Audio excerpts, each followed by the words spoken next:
keynote, I never can do anything politically correct, because what I discovered, being politically correct means that I have to psychically read every single one of your minds, know every single thing that's happened to you, so that I don't say something that upsets you.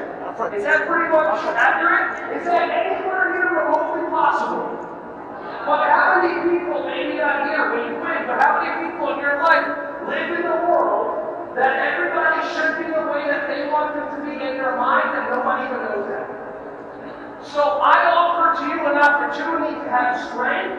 If I say something and it upsets you, just get. I didn't say something to upset you. You heard my words, interpreted them, gave them meaning, and reacted like this, and because you're not trained to know that you did that to yourself, you've been trained to blame every other person for what upsets you.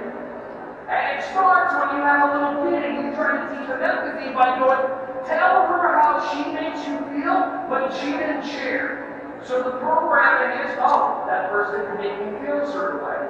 Tell him how he makes you feel when he said those words to you.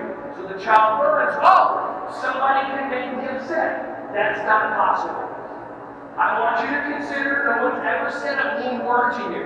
You heard the word, gave it interpretation, gave it meaning, responded and reacted like that, and because you're not trained to know that you did that, you look externally for the problem. And those that discover one day, the only person that can make you happy is you. So let's do some happy breathing. Ready? One hand on your stomach, one hand on your chest. Now, all I want you to do is take 3 breaths and try to breathe in the normal way that you breathe, and just be aware. Do I breathe in and out more with my stomach? Do I breathe in and out more with my shoulders or chest? Whichever one. 3 breaths. I found this works better if you close your eyes. So 3 breaths for yourself. Ready? Being aware of where you breathe. Set. Go. Hey everyone, thank you so much for watching my videos. Ron Schwally here. Just wanted to say I appreciate you. Feel free to like, subscribe, and click on the bell if you want to see more videos coming your way to be alerted. Just thank you so much, and feel free to share this content with anybody who you think would find some value from this. Have an awesome, joyous, wonderful, breath-filled rest of your day.